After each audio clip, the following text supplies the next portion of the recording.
दोस्तों 12 जुलाई 2024 देश के गृह मंत्री अमित शाह जी ने अपने ट्विटर हैंडल से देश को यह जानकारी दी कि भारत सरकार ने 25 जून का दिन संविधान हत्या दिवस घोषित कर दिया है। दरअसल साल 1975 25 जून के ही दिन तत्कालीन प्रधानमंत्री श्रीमती इंदिरा गांधी जी ने देश में आपातकाल इमरजेंसी घोषित की थी और इस साल 25 जून को इस घटना को पूरे 49 साल हो चुके हैं। 24 जून से संसद का पहला सत्र शुरू हुआ और पहले सत्र में विपक्ष के लगभग सभी सांसदों ने हाथ में संविधान की कॉपी ली और शपथ ली। वहीं सत्र शुरू होने से आधे घंटे पहले देश के प्रधानमंत्री नरेंद्र मोदी जी ने इमरजेंसी का जिक्र किया और इशारों ही इशारों में देश की जनता को यह संदेश दे दिया कि वह कांग्रेस पार्टी ही थी जिसने इमरजेंसी का काला कानून इस देश पर थोपा था और जनता के संवैधानिक अधिकारों को छीना था। तो एक तरफ जहां विपक्ष संविधान बचाने की बात कर रहा है, वहीं बीजेपी इमरजेंसी के दौर को कोस रही है। तो देश में अचानक ऐसा क्या हो गया कि हर तरफ संविधान, इमरजेंसी और लोकतंत्र को बचाने की बात हो रही है। नमस्ते दोस्तों, एचपी टॉक्स के आज के इस वीडियो में मैं हरीश पैनोली आप सभी का स्वागत करता हूं। आज के इस वीडियो में हम बात करेंगे कि इमरजेंसी का काला कानून क्या था, क्यों इंदिरा गांधी जी ने इस कानून को देश पर थोपा था और आखिर क्यों बीजेपी ने 25 जून को संविधान हत्या दिवस घोषित किया है। तो सबसे पहले समझते हैं कि आखिर क्यों इंदिरा गांधी जी ने देश में इमरजेंसी लगाई थी। साल 1971 लोकसभा चुनाव रायबरेली सीट से इंदिरा गांधी जी के सामने लड़ रहे थे सोशलिस्ट पार्टी के राजनारायण। इस चुनाव में इंदिरा गांधी जी ने राजनारायण को 1 लाख से भी अधिक वोटों से हराया था। इस हार के बाद राजनारायण जी ने इंदिरा गांधी पर चुनाव में धांधली का आरोप लगाया और इलाहाबाद हाईकोर्ट में एक याचिका दायर की।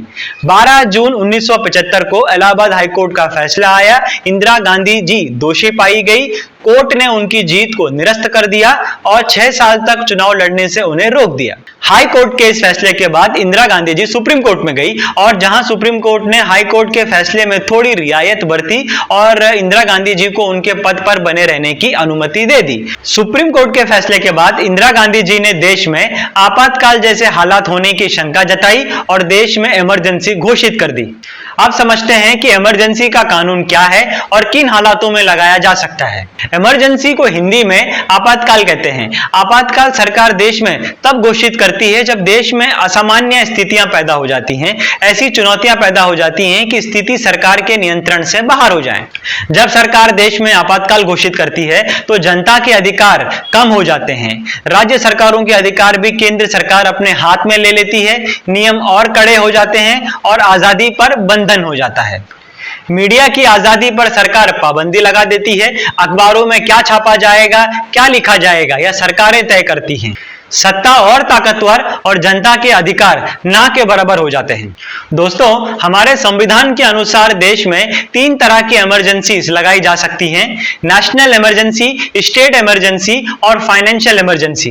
नेशनल इमरजेंसी संविधान के आर्टिकल 352 के तहत अगर देश में युद्ध की स्थिति हो, कोई भारी आक्रमण हो जाए या फिर देश में कोई ऐसी बहुत बड़ी आपदा आ जाए जिसके चलते सरकार के सामने चुनौतियां खड़ी हो जाएं, तो देश की सरकार, भारत सरकार नेशनल इमरजेंसी घोषित कर सकती है। हमारे देश में अब तक 3 बार नेशनल इमरजेंसी घोषित की गई है। सबसे पहले 1962 में जब भारत चीन का युद्ध हुआ था, फिर दूसरी बार 1971 में जब भारत पाकिस्तान का युद्ध हुआ था और तीसरी बार साल 1975 में। स्टेट इमरजेंसी भारत के किसी राज्य में अगर ऐसे हालात पैदा हो जाएं जहां उस राज्य में कानून व्यवस्था को संभालना मुश्किल हो रहा है, तो देश की सरकार उस राज्य में राष्ट्रपति शासन लागू कर सकती है। ऐसे में राज्यपाल राष्ट्रपति की निगरानी में उस राज्य का संचालन अपने हाथ में ले लेते हैं। संविधान के आर्टिकल 356 में इसकी अनुमति दी गई है। फाइनेंशियल इमरजेंसी संविधान के आर्टिकल 360 के अनुसार अगर देश की अर्थव्यवस्था खतरे में हो और सरकार के पास पर्याप्त खर्चों के लिए भी पैसे ना बचे हों, तो सरकार देश में फाइनेंशियल इमरजेंसी घोषित कर सकती है। अब समझते हैं कि बीजेपी ने 25 जून संविधान हत्या दिवस घोषित क्यों किया। दोस्तों, संसद के पहले सत्र में स्पीकर ओम बिरला जी ने इमरजेंसी को लेकर के संसद में एक निंदा प्रस्ताव लाया। इस निंदा प्रस्ताव पर संसद में चर्चा हुई और इमरजेंसी का काला कानून थोपने के लिए तत्कालीन प्रधानमंत्री श्रीमती इंदिरा गांधी जी की आलोचना भी हुई। कांग्रेस ने इसका विरोध किया।